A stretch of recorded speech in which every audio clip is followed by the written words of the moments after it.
welcome to Divine Horses and Humans. I'm Jason J. Divine, and you are in the Naranja playlist in the round pen. So, basic stuff, right? Basic stuff. So, first off, dyslexic time. I'm dyslexic, and it is 7:35 in the AM, 15th of June 2025.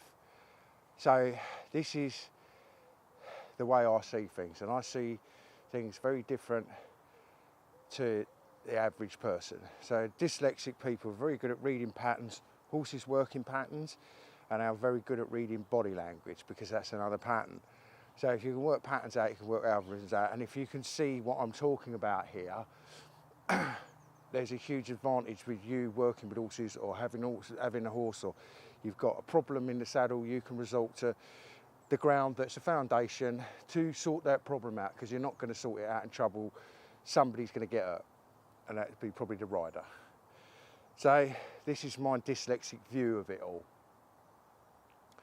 So some people will call me an idiot, and I'm idiotically stupidly clever, because I've had to change the whole narrative, because I worked in the British equine industry for over a decade, 25,000 hours basically, and I'd never been bullied by so many people in the industry, called stupid, thick, idiot. Horses taken away because I can get this sort of stuff done. So first off, Naranja is 42 years old, going on 43. And she's the kind of horse that has to move her feet. But what we can see here is that she's pretty level, okay? The level of the horse, the calmer the horse, right? So,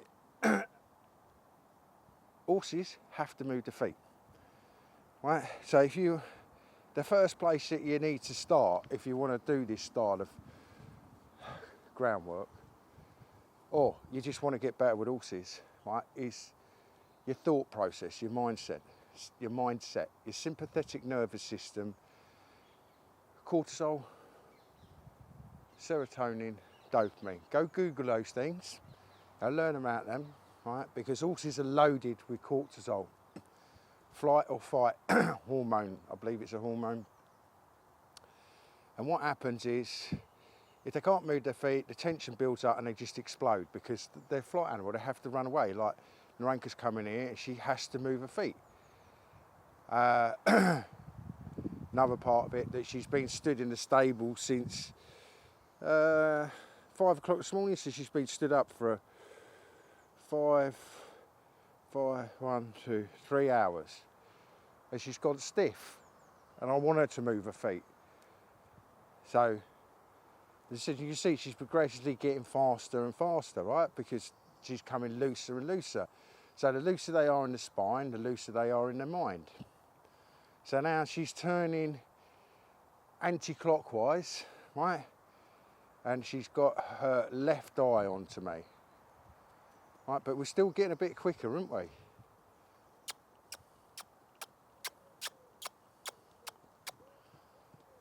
So what have I got to kick the shit out of her belly and beat her with a crop to make her go forward when I can do that? So she's got a right eye onto me, because this is my right hand, and I do struggle with my left and right because I am dyslexic. But this is a dyslexic way of seeing things. So I want her to disengage. She goes past what would be 9 o'clock, and she disengages, because I've changed my body language. So let's go that way. Bit of a smooch, bit of a support with the stick and the string. Now she's got it wrong. She's got my right side onto me, so she had her left side onto me before. See, that just proves I'm only human. But there's a pattern. So she's given me two eyes, so I'm just going to walk away from her now. So one of the problems, well, a problem that was created by a human in Naranja, she pulls off. You can't tie her off tight. right? Because she pulls off. And I'll show you, look. If I go like that gently, excuse me, she comes in, right? And now she's a bit sceptical of me because she probably knows what I'm thinking. If I go tight on her, see how she goes high-headed? Hear that? So she's the sort of horse that has to move her feet. Now this piece of kit, and I've showed you this before and I'll keep showing you because it's hugely important, goes on there like that and it allows the rope to slip. It can actually slide out so she never gets trapped. And this is what you've got to keep in the front of your mind. So, being dyslexic, I've been put into positions growing up at school where I was made to read a book out aloud and I couldn't. And I've had to make a decision because this feeling started coming over me. I can't do this. I'm feeling under pressure. And I'm just gonna leave. Ta-da. Teachers screaming and shouting, yeah, whatever. I'm not doing it. I can't do it. But when I went to school, and this is pretty much the mentality of a lot of British equine people in the industry I'm talking about, all class horses are stupid as thick, belligerent, disrespectful. No, they're none of them things. They're a horse and they're full of cortisol, flight reaction.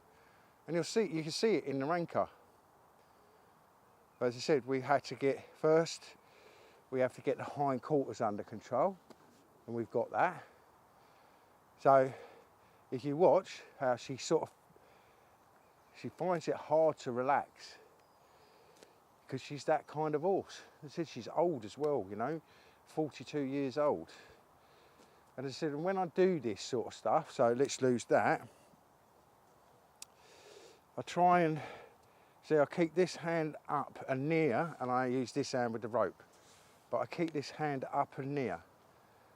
Right, so this hand is going in. Right, and why do I do this? Because, see that? See how she's like electric, see? She flinches. Look. So many horses are like that in the British equine world. And what I've experienced, if you come in and you go like this, a lot of them will flinch away from you. And that says to me that they've been hit. So that's why I come in like this. So it's coming from below. It's not coming from over here. And if I use a stick and a string to sort of be friendly, and she's got a, you know, we're getting there because she's got a cocked hind leg, I will just use the inside, my left side to her left side. And as I said, what you do on the left, you go over and do on the right. And it's a little bit different over here on the right. See how she moves and she wants to put me back in her left eye. And I'm like, no, you've got to deal with it this side. See, she wants me in her left eye because she's not comfortable with me. So if she's not comfortable with me in her right eye, I'm gonna go, right, okay, get on with it. No, I want you to go that way so you're seeing me out your right eye.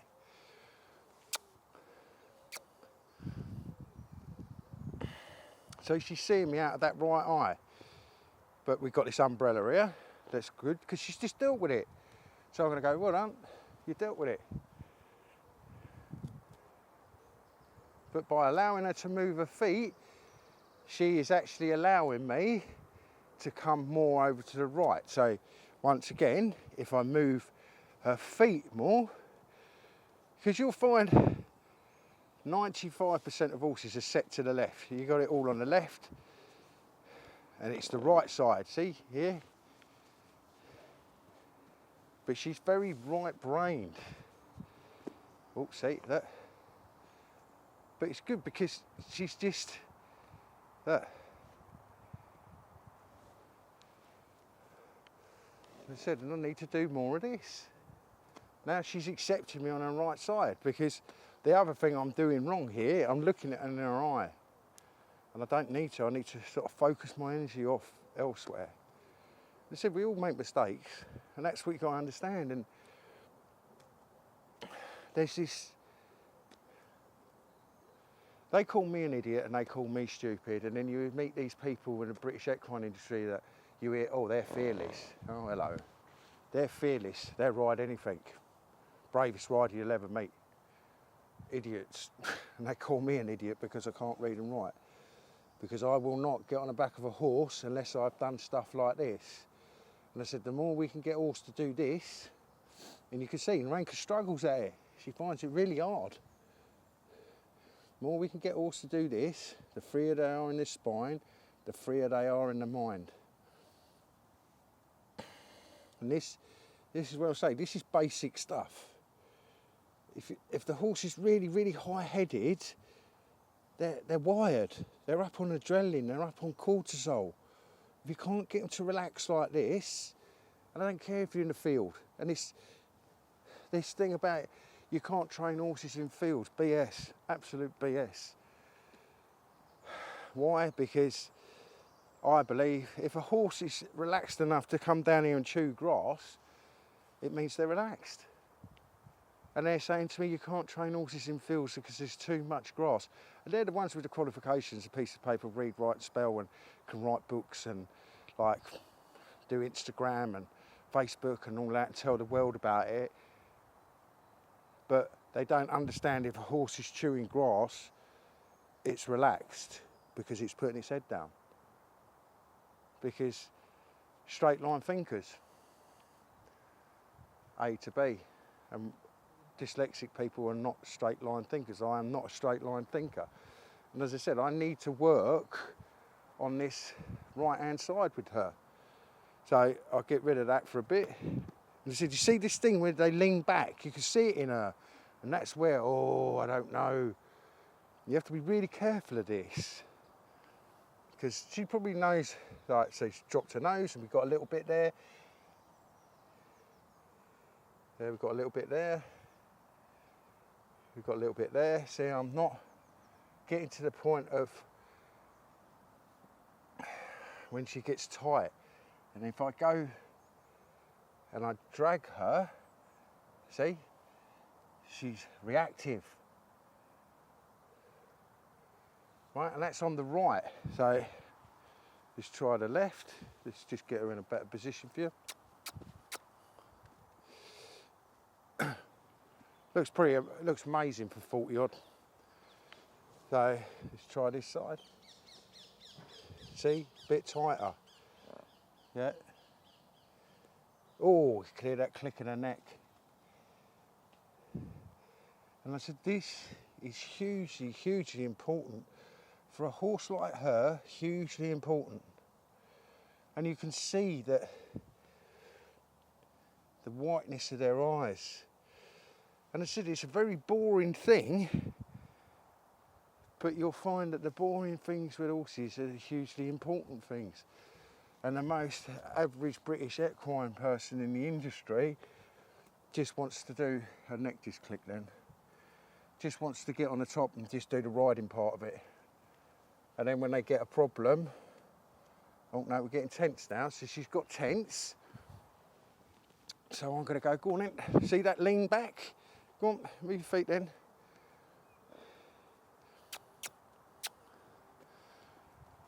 So I'm going to let her move her feet because she's got tense. When tension turns up in the spine, it's like, oh, I'm getting ready to explode. I'm getting ready to push off, straight line, fastest way out of here. And that's what happens when horses bolt. They become tense because they can't deal with the pressure anymore and they just go forward. Doesn't matter how hard you're pulling, it doesn't matter what barbaric bit you've got in their mouth, they are going to push through all of that. Because I'm completely convinced that horses have got a very high pain tolerance. They have to have a high pain tolerance to survive. Why do I say that? Because it's their legs that keep them alive. So, as I said, with a horse like Naranja, you're going to have to do, see, now this side she's more accepting of it, yeah? So I'll give her a pet, she's more accepting of it. So we need to do more of this. See how that bothers her? So we'll slow it down. slow it down and move away from her with it. So she's moving her feet. And then what we'll do is, we'll land it on her. And then we stop, because she's going to come round behind me and she's going to look at me. We stop. So, let's do it a bit more. Better on this side. And these are silly things that you can do with them. But they've got to learn, if they need to move, you move with them. So she's going to move backwards. So I move, slow it down, and when she stops, I land it on her. Yes, I know, but sometimes that stuff happens. So since she's dealt with the brolly, so if I go up here, and I just walk with it, right, it's a tool. That's all it is. It's a tool for me. That's what that silly human carries, silly things like that. This is what we have to look at. And as I said, horses are followers. And you've got half a chance if you've got a long lead rope. 14 foot this one is. But now she's walking to my side. She's in her bubble, I'm in my bubble, we're not crossing over. Right, and she's on her left-hand side. So she's more comfortable on the left-hand side. Right, so that's where we would start with her. Right, so if we go this way, and I'll change the umbrella onto the other shoulder, and we get her to follow it. See how she keeps putting me over to the left. So she's happier in the left. So if I was to come in here like this, I've got something I can work with. And she stops. So what I'll do is I'll go over here, and I'll put the brolly down, and I'm going to come up here, and now all my energy's switched off. It's all onto you. Right, and I'm going to finish it at that. Right, because that's the thing. If we keep going at it too much, right, it can end up unravelling itself. And one of the biggest problems that I've witnessed in the British equine industry, and this is a dyslexic idiot telling you this, that's stupidly clever because he can see things that average people can't see, is the when you get something done with a horse, okay, and you get the excellence, not the perfection, the excellence, because you're not going to find perfection, and that horse gives you what you're looking for. So if I go, I want you to back up, and she backs up, I just leave her alone. So if you're going out and practicing that gait, jumping, whatever you're practicing, and you get one that you think, that was really good, stop. Just stop. And if it was really, really good, stop. If you're in the saddle, you should be on the ground. Strip everything off them. Go and turn them out. I guarantee you when you come back tomorrow and you do that thing with them, it will be even better. Because it's the little things that make the big difference. And it said, like with Naranja, like, because she's got hip problems, it's very hard for her to pick her feet up. But I just want her to tip her foot. And this is what I'm saying, it's like respectful the way I'm asking her, look. But she moves away from it but as soon as she lifts it, I let go. So she's like, oh, I'm not going to get trapped, because she's had issues in the past, A, of being tied off, B, of being handled heavily by farriers, because she is a very, very sceptical horse. And that's what we have to remember. They're a flight animal, sympathetic nervous system, cortisol, serotonin, dopamine. Go Google it, go learn about it.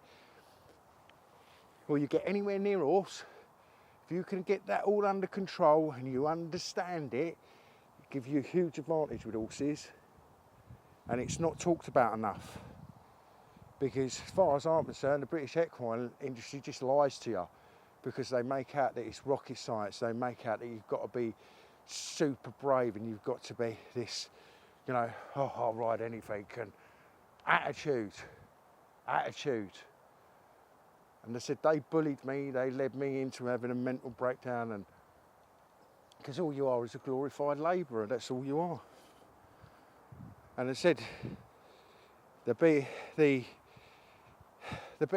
what they're teaching is just antiquated, because they don't teach you any tools to actually protect yourself and protect the horse. And the British Grooms Association making the whole world aware that there's severe bullying problem in the British equine industry. But this stuff needs to be taught to their clients, because they'd have more of a skill set under their belt to go and deal with horses that are going to be wired. There's no ifs or buts about that. 25,000 hours I've spent around horses, and 95% of them are wired. And the ones that aren't wired are the ones, see that lean? See, getting ready for something. But we're on the right hand side, aren't we? So I'm just being nonchalant about it. And the ones that aren't wired could be less wired, if that makes sense. And those ones all came out of polo. And the best ones I've ever met lived out on the range, 30 acres. We didn't have stables, it was all done out of a 30-acre field on a farm in the middle of nowhere with trees, nature, not one stable anywhere. And they were the calmest horses I've ever worked with, and they were really good at their job, and we got things done very differently. And I'll tell you this for nothing as well.